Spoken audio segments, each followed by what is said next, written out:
All right, folks, we live in very interesting times here. My name is Kit. This is Americans Learn, and today we have ourselves a fun video to check out. It is titled America's Unhinged Nuclear Testing by uh, the Fat Electrician. I almost had trouble reading that.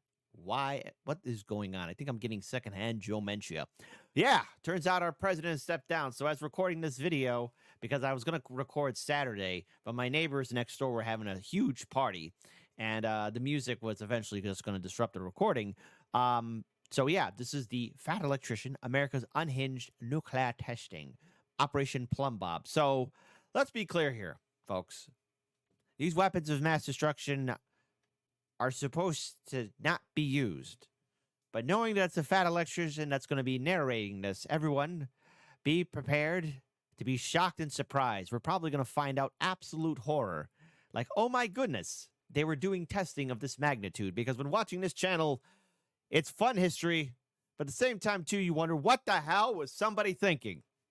So, without further ado, everybody sit back, relax, grab yourself a tasty snack and a tasty beverage. Check out the Fat Electrician's channel. Be sure to support the original content creator. And, you know, I want my soul to be ready for the absolute horror of what we're going to witness. And I hope it's not too bad. But I'm preparing for the worst. So, let's enjoy this video in a 3, a 2, and an uno. Okay, I finally got around to doing that video on that time America launched a manhole cover in outer space with a nuclear bomb, and it turns out that's actually the lesser of two interesting parts of this story, because America also dropped a nuclear bomb on top of 6 people to prove that nukes were safe. Oh, okay. What could possibly go wrong?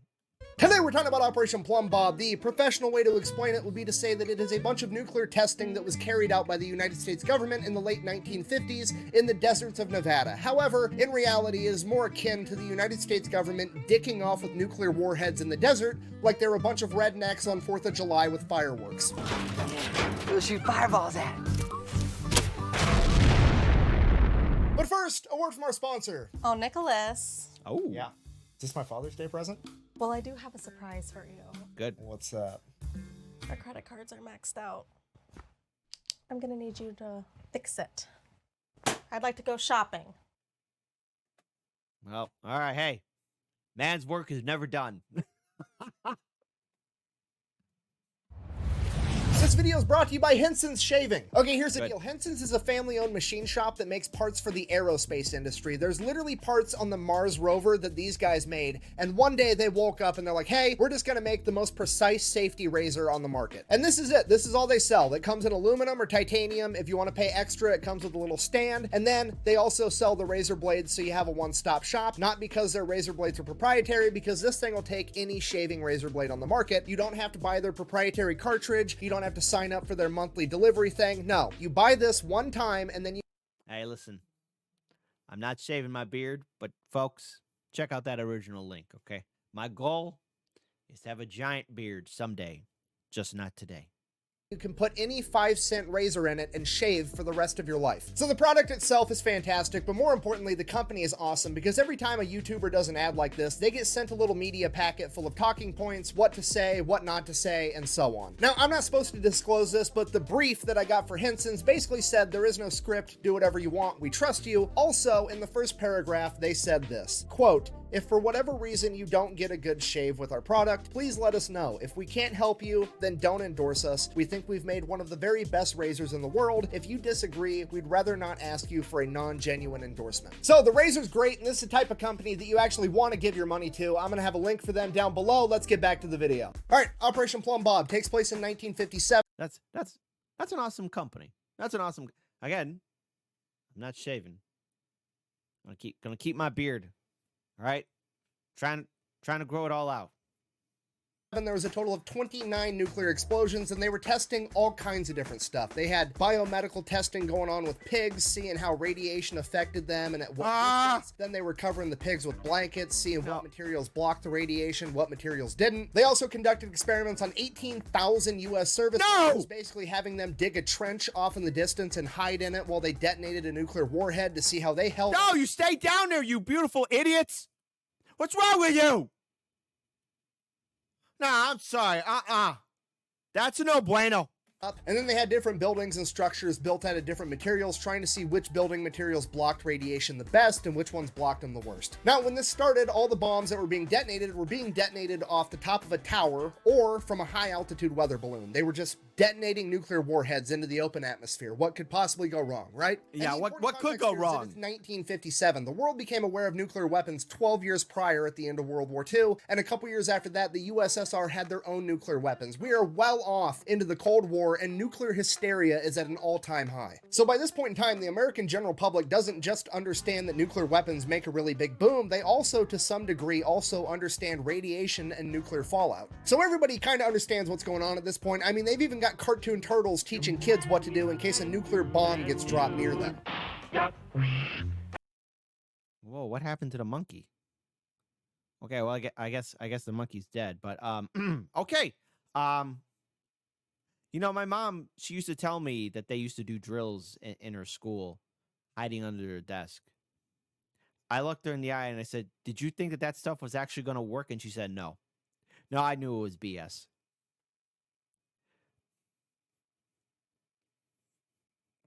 I can't believe we did this. Why? So naturally, when everybody finds out the government is strapping nukes to balloons and blowing them up in the desert, there's quite a bit of concern, you know, like, hey, maybe that's a bad idea. Yes. And then everybody finds out this is actually how the government's planning on protecting them from a nuclear strike from the Soviet Union, by taking one of our nukes and blowing up the Soviet nuke in the sky right above everybody's heads. Ladies and gentlemen, the Genie air-to-air missile. Okay, you gotta remember, this is the 1950s. There's no intercontinental ballistic missile that can reach from the Soviet Union into America yet. So this means that the only nuclear strike risk really comes from Soviet bombers flying into America and dropping their bombs. So we gotta be ready to shoot down these planes, right? Obviously. The problem, again, it's the 1950s. There's no sophisticated anti-air systems yet, okay? There's not really any air-to-air missiles that our fighter jets can shoot accurately. So the going theory was that we're going to use this nuclear fucking missile and shoot it at an entire formation of Soviet planes and blow all of them up at once. Genius! Okay. No, not genius. This is a bad idea. Let's see, 1957. So that means Ike. It's either Dwight D. Eisenhower. Or is it JF? Hold on. Wait a minute. Maybe it's not J. Hold on. I'm going to use the Google here. Hold on. General Dwight D. Eisenhower. Let's get busy. When was Eisenhower president? Great. All right, Ike. All right. General Dwight D. Eisenhower, a.k.a. Let's Get Busy. 1953 to 1961. Ike, what are you doing? Is this something that the Supreme Allied Commander should be doing? I expect more from the Supreme Allied Commander. And on a rudimentary level, this makes complete sense, right? If you can't be accurate, you increase the margin of error. If you're not good with shooting a pistol, maybe grab a shotgun, it's easier to hit your target. However, what they've went and done with the Genie missile might be a little bit of overkill, because what they've essentially said is, well, I'm not very accurate with air-to-air missiles for shooting down planes, so instead, I've opted to create a spawn point for the fucking sun. So naturally, now everybody's absolutely terrified, and the government's like, guys, calm down. It's going to be completely fine. There's no, you know what? I'll just prove it to you. Give me 5 volunteers and a camera guy, but don't tell him what he's doing. No. Listen. I say this as a Marine veteran, but any Army soldier, any Army veteran, any Navy veteran, any Coast Guard veteran, any Air Force veteran, National Guard reservist, we all know one thing. It's a trick when they ask for volunteers. It's a trap.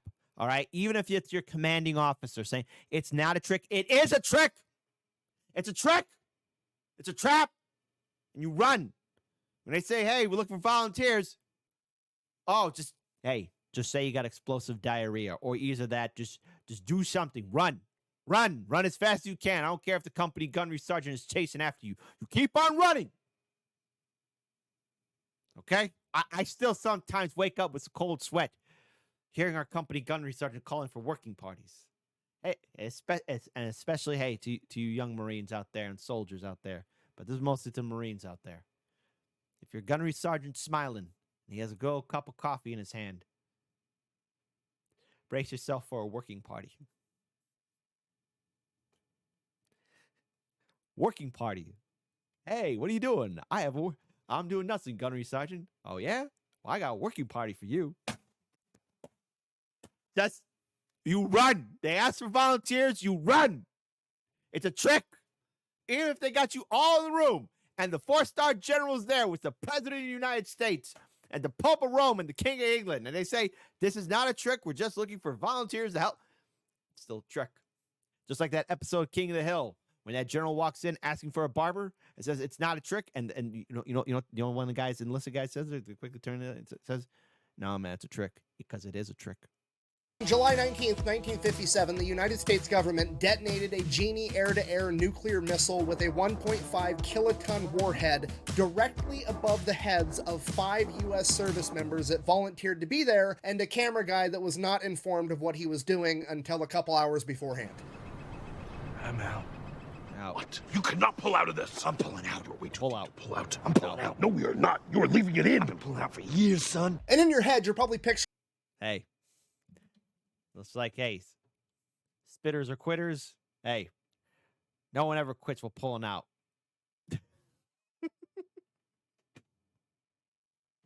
Never pull out. Go in deep. No pun intended. like 5 dudes in hazmat suits with a welding mask on. No, it's literally 5 bros in their military uniforms standing in the middle of the desert with no glasses, making direct eye contact with a nuclear explosion while one of them is holding a sign that says Ground Zero, Population 5, because that shit's funny. We felt a heat pulse, a very bright light. A fireball, it is red, the sky is black about it. It is boiling. Don't look at it, you idiots! It is rapidly. Stop! There is the ground wave. It is over, folks. It is tremendous, directly above our heads. Get out of there! Okay, now let's just take a minute and appreciate the fact that you've probably just witnessed the most testicular fortitude ever captured on camera. Yeah. Secondly, let's also admire the fact that the sign that says Ground Zero, Population 5 is not only funny at face value, but it's hilarious that they only counted the 5 of them in the camera and not the cameraman himself, because even back in 1957, they knew that the cameraman never dies. I'm actually like Frodo Baggins. And out of respect for them being, to the best of my knowledge, the only 6 people that have ever volunteered to have a nuclear warhead dropped directly above their foreheads, I'm going to go ahead and read their names off. The cameraman's name is George Yoshitake. Okay, and the cool. 5 service members are as follows. Colonel Sidney Bruce, Lieutenant Colonel... Well, it's all a bunch of officers. Well, then, shoot. You go right ahead, sir. As the enlisted just watch and see how this will play out. Listen, hey, officers, you lead the way. Next to be like, okay, now that we all stood there, now all you got to stand. Oh, shit. Now go ahead, Colonel. We're right here safely behind, in the shelter area. You just stay right there. You say super awesome, sir. Say super awesome. Frank Ball, Major John Hughes, Major Norman Bodinger, and Don Luttrell. Apparently the cameraman, Mr. Yoshitake, had filmed a bunch of other nuclear tests in the past, and he thought that this was going to be no different than all the other ones, where he's miles and miles away just filming a mushroom cloud, and he didn't know that they were going to be dropping the bomb directly above him until like a couple hours before. That's pretty badass. Hi, sweetie. How was your day? I just filmed an atomic blast. What? Oh, you silly goose. Yeah, Dad, you're being funny. No, I'm being serious. I filmed an atomic bomb blowing up. Honey, why are they doing this? Well, it was just for a test.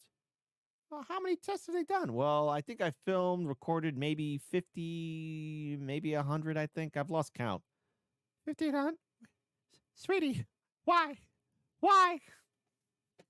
I do terrible women impressions. I know. I need to work on my voice impressions. Kit, that's very true. Barack Obama out.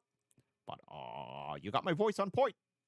Beforehand, and he was already there. After arriving to the test site, he was briefed on what was going to go down, and according to him, he was pretty much completely unfazed. He did not care at all, and he was 100% game to partake in this experiment, which I think we can all agree is gangster as fuck. This is what I picture. What did you picture? I walk in there like a fucking gangster. And then he goes on to live a normal life until he passed away in 2013 at the age of 84. And the other 5 service members that were also involved in this experiment all lived full, happy lives. As far as I could tell, the youngest any of them passed away was 71, and the rest of them all lived into their 70s. And while it's great that they were all okay, the PR stunt itself wasn't really that effective because the general public wasn't swayed very much by it. They still wanted them to stop blowing up nuclear bombs all the time. So finally, the US government's like, fine, we'll stop blowing up so many bombs in the desert. And the American people are like, and above the desert in the atmosphere. Okay, fine. And above the desert in the atmosphere. And in the ocean. Fine. We won't detonate nuclear bombs in the ocean either. And that... Yeah, well, that's how you get Godzilla. Or worse, that's how you get Shin Godzilla or Godzilla -1. And I'm not having that. Okay?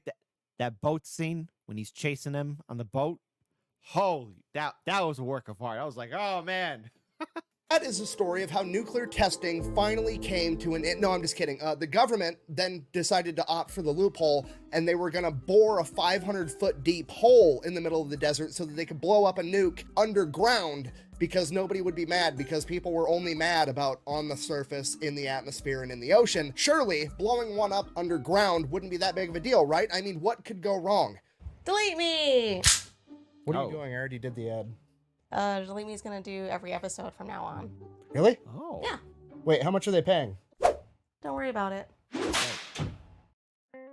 Anyways, you guys know the deal by now. It's pretty straightforward. You give Delete Me money, they turn around and they make sure the data brokers on the internet aren't selling your personal information, and after they get it all taken down initially, they continue to monitor it and make sure nobody else starts selling it in the future. So if you're interested, I'll have a link and a discount code down below. Let's keep going. So, real quick, hold on. I just want to just be serious here for a second. Not sponsored by Delete Me, but I did use the Fat Electrician's promo code and that link. And at first, I was just doing, just out of shits and giggles. My smile quickly disappeared as soon as I used the Delete Me app and used the promo code. And look, folks, the internet can be a beautiful place, but it can be a scary place. Protect yourselves at all time, okay? Hey, no pullout needed, but hey, wrap yourself up. Be protected, okay? Because I was rather frightened at what Delete Me did. Because when I bought Delete Me, here is probably a good cartoon interpretation. Hello, Delete Me. My name is Kit Cabello. I'm with Americans Learn. How you doing, Kit? Glad you paid us. We're going to go ahead and do this job. All right. You're probably not going to find nothing. Okay. So we found all this. Oh.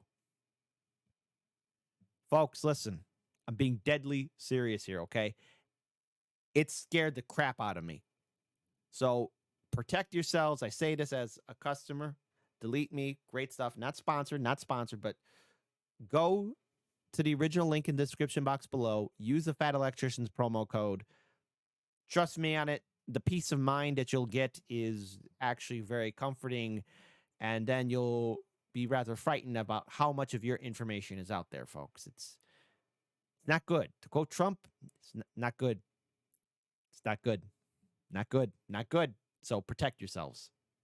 I mean, I'm not an overly smart guy or an explosions expert or anything, but I mean, off the top of my head, I've got some concerns. Primarily, I've seen the cinematic masterpiece Armageddon, where Bruce Willis convinced me that a bunch of dudes that work on an oil rig are easier to train to be astronauts than teaching astronauts how to drill a fucking hole. I mean, That was the entire premise of the movie. Drill a hole, stick a nuke down it, blow the planet you're on in half. I understand 500 feet probably isn't deep enough for that to be realistic, but still, nothing good can come of this. You're gonna, piss off King Kong or unleash that ball Balrog thing that killed Gandalf in Lord of the Rings. Something bad is going to happen. Yeah. But luckily, they're not planning on detonating a nuclear warhead in this hole. They're just planning on blowing one up. And what I mean by that is the premise of this experiment was basically, remember, we're worried about the USSR bringing bombers, planes, and dropping a nuclear bomb on America. And we're planning on shooting those USSR bombers down. Essentially, we're going to blow up those planes that have a nuclear weapon on board. They want to know what happens when you blow up a nuclear weapon with a conventional type bomb or missile, right? So they're going to stick a nuclear warhead in the hole with another bomb, and they're going to blow up the conventional bomb and see if that blows up the nuclear bomb as well, because we need to know that. And the good news is that the nuke is not going to explode, because nuclear bombs have to be set off in a very particular way, and if they don't get set off in that exact way, there's safety measures that are actually supposed to kill the nuke rather than set it off. But that's all theoretical, and there's only one real way to actually test it, right? You're going to back up, grab a camera, yell World Star, and see what happens. So that's exactly what they do. July 26, 1957, they have the first underground nuclear test ever, known as Pascal A. Takes them all day to set it up. They got to lower the device down this hole, they get everything ready, then on top... I wonder if anyone ever stopped like, hey guys, you think what we're doing is a bad idea? Shut up, Billy. They're paying us money. Of the hole, you know, in case the nuclear bomb does go off, they lower a 5-foot thick slab of concrete that weighs thousands and thousands of pounds. And then on top of the hole, they have some kind of lid. I'm not sure what material it was. They didn't say, but sitting on top of the lid, there was a bunch of sensing equipment, because remember, they're not expecting a big explosion. They're expecting a really small explosion, and they want to get as much data from it as possible. So they have like sensors and cameras aiming down the hole through this lid. And I will now let the head scientist in charge, Bob Brownlee, take the story from here. And I quote, "They finally got it down the hole, by my recollection, about 10 o'clock at night or so. There wasn't much time to go back to Mercury, go to bed, get up the next morning and shoot it. So somebody said, why don't we just shoot it now and then go in? And it was the world's finest Roman candle, because at night it was all visible. Blue fire shot hundreds of feet into the air. Everybody was down in the area, and then they all jumped up, jumped in their cars, and drove like crazy, not even counting who was there and who came out of the area." So the safety equipment didn't work. The nuclear part went off, generating an explosion about 50,000 times bigger than they were anticipating. Apparently, the explosion was so large that seismic equipment from all over the world could sense this explosion. You know, seismic equipment being the shit they use to detect earthquakes. Another scientist that was present described it as, and I quote, "the biggest damn Roman candle you ever saw. It was beautiful. Big blue glow in the sky." And because of this, the United States government comes to the realization, okay, maybe underground nuclear testing isn't that great of it. No, it's not. They redid the exact same experiment like a month later, August 27th, 1957. And they didn't really change a whole lot about the experiment. They took the device, they stuck it down the hole, they put thousands of pounds of concrete directly on top of it. And then the only thing they did change was, instead of whatever lid they were using before that they could like put sensors through and shit, they went and tried to control the explosion by getting a 2,000-pound manhole cover, and then they welded it shut over the top of the hole. They then took the best high-speed camera they could find and aimed it at the manhole cover, because if the safety device failed again, whatever happens to the manhole cover was, and I quote, "scientifically interesting," aka they're just doing Mythbusters shit with DOD money. So they detonate the bomb, the safety device fails, the nuclear portion goes off, and in hindsight, what happened is when you have a nuclear bomb go off with thousands of pounds of concrete directly on top of it, that concrete is instantly vaporized and turned into gas, and then that gas is also instantly superheated, and superheated gas expands a lot, and this is an enclosed environment because they welded the manhole cover shut. If you're not picking up what I'm putting down, the scientists just inadvertently turned the planet into a fucking potato gun and launched this 2,000-pound manhole cover, presumably into outer space.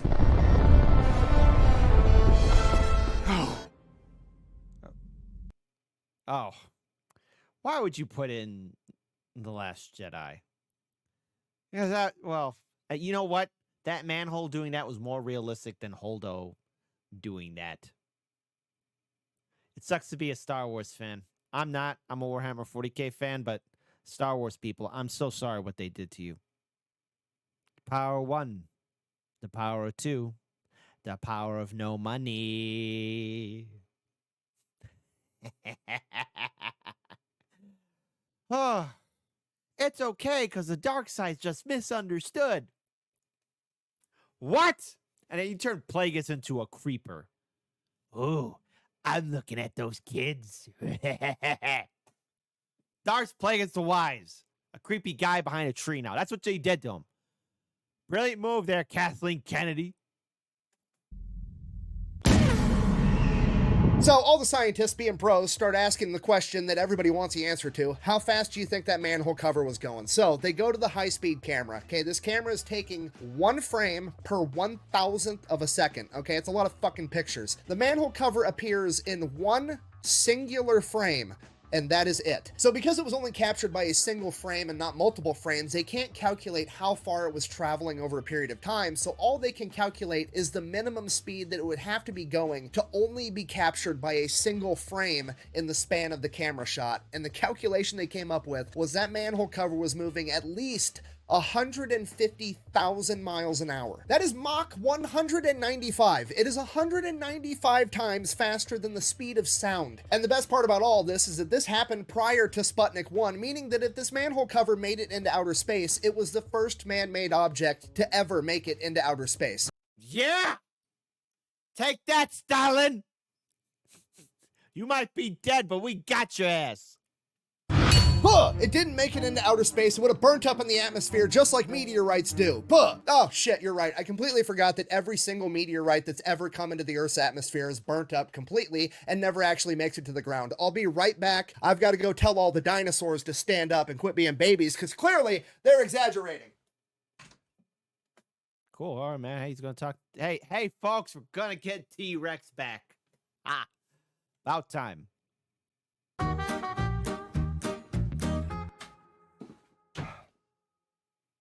Guys, they're dead.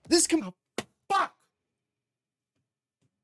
Hashtag very 9 out of 10 this video. Usually things are 10 out of 10. 9 out of 10. Why are they dead on your watch, buddy? Completely different from a meteorite for multiple reasons. For one, a meteorite's never been made out of 2,000 pounds of refined steel. For two, a meteorite's moving at about 30,000 miles an hour when it collides with the Earth's atmosphere. This thing's moving at 150,000 miles an hour, and space is only 62 miles up, okay? This thing made it to outer space in a second. Even friction was like, what the fuck was that? Thirdly, the collision with the atmosphere is nothing like a meteorite, right? A meteorite is a rock traveling through the vacuum of outer space with no other forces acting upon it, and it collides with Earth's atmosphere, and then it gets slowed down and it gets burnt up, okay? The manhole cover isn't just moving at 150,000 miles an hour through the atmosphere. It is being propelled by a channeled nuclear explosion with all of the gases, aka the atmosphere behind it, also moving 150,000 miles an hour in the same direction. Yes, science! Yes. Just to be clear, I'm not saying that I'm correct. I'm simply saying I'm incredibly ill-equipped to answer this question accurately, and no offense, but there's about a 99.999% chance that you are too. So my verdict in regards to this manhole cover is going to be that it's still up in the air. There's a horrible dad joke. I'm sorry. Moving on. Now, Hey, listen. Elon Musk. Let's go. By the way, I wonder if those astronauts are still on that space station. Yeah, hey, it's, little side note. What do you trust more to get back in the Earth's atmosphere? That Boeing Starliner ship or that manhole cover? I'm going to take my chances with that manhole cover because Boeing keeps falling apart here. Elon, you need to get those people out of that space station because I think they're still up there. Little bit of a funny note. It's horrifying, kind of funny at the same time. fast forward, nuclear testing continued both underground, above ground, and in the atmosphere until 1963, when they signed a treaty with the Soviet Union and Great Britain that the only nuclear testing allowed was going to be underground. Now, fast forward again a couple of decades, and people's concerns over atmospheric nuclear bomb detonations turned out to be 100% legitimate because a ton of people ended up having elevated risks of cancer. Both the 18,000 soldiers that were present at Operation Plumbob had highly elevated likelihoods of developing leukemia and thyroid cancer, as well as thousands of civilians that were living in towns near the test sites. And I know what you're thinking, how come those people got cancer, but the guys that literally stood underneath a nuclear bomb as it was detonated didn't? Well, the way that nuclear radiation works is that it dissipates pretty quickly over like 2 to 3 days and then it's completely gone. Which is why like all the old videos and protocols telling you what to do in case of a nuclear attack always told you, you know, duck and cover from the initial blast wave and then make your way inside and stay inside for like a week. After that, the radiation is decayed enough that it shouldn't hurt you. So the guys that were exposed to that bomb directly overhead were exposed to it for presumably 10, 15 minutes before they dipped and left, whereas a lot of these soldiers were exposed to repeated nuclear explosions over and over again, or these towns, the explosions would go up into the atmosphere and the radiation would be caught in the wind, and it would just carpet these towns with radiation for days over and over and over again over the course of years, hundreds of nuclear detonations exposing these people to radiation. Now, fast forward like 3 decades to 1990, the United States government, with its infinite charity and outstanding moral compass, finally decides that they're going to pass the Radiation Exposure Compensation Act, where they're going to pay these people that were wrongfully exposed to radiation due to their negligence. If you got cancer and you could prove that it was because of them, they would go ahead and they would give you $75,000 in one lump sum if you were a soldier on the ground, or if you were an innocent civilian just living your life in a town miles and miles away, they would give you $50,000. There's no other legal course that you could take. You can't sue them for more. You can't reject it. Just,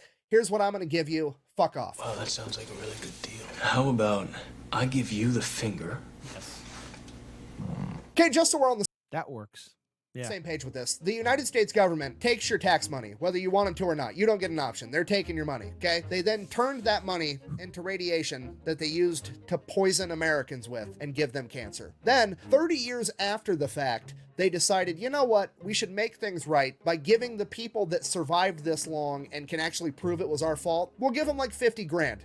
Bear in mind, that 50 grand is also money that was tax money that they took. So they took your money, used it to poison you, and then to pay you off, they gave you some of your money back. I'm from the government and I'm here to help. Can you understand how absolutely crazy that is? Imagine if somebody walked up to somebody on the street and was like, hey, give me all the money in your wallet or I'm going to throw you in a cage for years against your will. And you're like, okay, and you give them all the money in your wallet, they turn around, they go buy brass knuckles, come back, and then punch you in the face with the brass knuckles that they just bought with your money. And then they look down at you and they're like, oh, I really hurt you, my bad. And then they get into your pocket, find another $20 bill, pull that $20 bill out of your pocket, and then hand it back to you to pay you off for punching you in the face. It's never.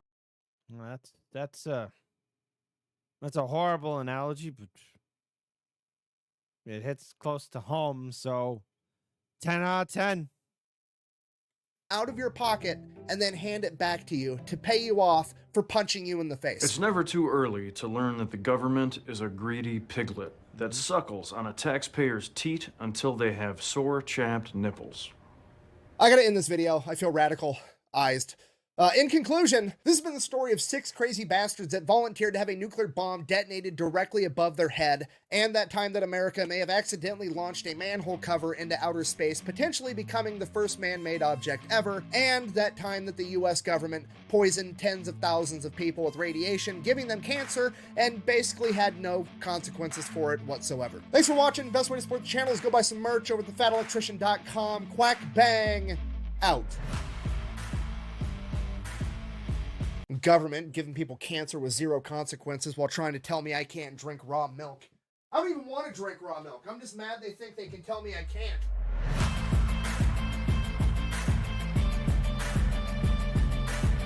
All right, so we learned a couple of things here. Horrifying things. First of all, yes, the government did drop atomic bombs. Yes, my mom used to tell me stories of when they did those protocols. Duck and cover. Thankfully, you know, I got smart people in my family. Yeah, we all knew that those tests were bullshit.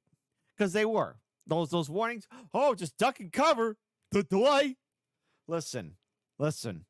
I've been to the Peace Museum in Hiroshima way back in 2020 before the whole world went crazy. Okay? Duck and cover ain't going to help nobody. All right? Simple as that. That duck and cover stuff was just bull. Bull.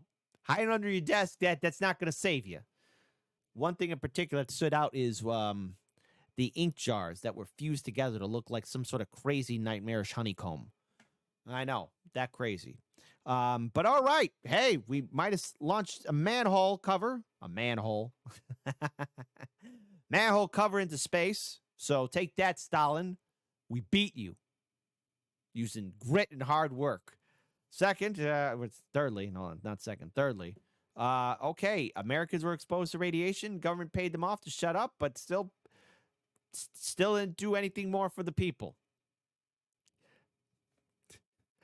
Hey, controversial statement in 3, 2, 1. So yeah, they keep doing that all the time. Okay, it's not the first time they keep screwing people over. It's not going to be the last. Maybe things will change, maybe, but just not today, my lovelies. I'm so sorry. Okay, what else did we learn? Yeah, Fat Electrician told us he went to talk to the dinosaurs and they're dead. So that really blew. Killed my morale. How do you feel about knowing that the dinosaurs are dead? I feel like we've been cheated. And then also, hey, listen, folks, being serious here, the internet's a fun place, but look, protect yourselves at all time. And I would recommend getting the Delete Me app because your privacy and security and your safety are number one. And it's important to wrap yourself up if you're going to go in deep, no pullout. Okay? Otherwise, you have a complete freaking disaster. So, we learned this. We had a lot of fun. Check out the Fat Electrician. Support his original work. All right? He's one of my next door neighbors. He's from the great state of Iowa, okay? He's a neighbor next door. So there you go. All right? So, American Learns, 2 thumbs up right there for this video, even though the more depressing part is he talked to the dinosaurs and that they're all dead. So, folks, you can't win them all, even in 2024. I'm so sorry.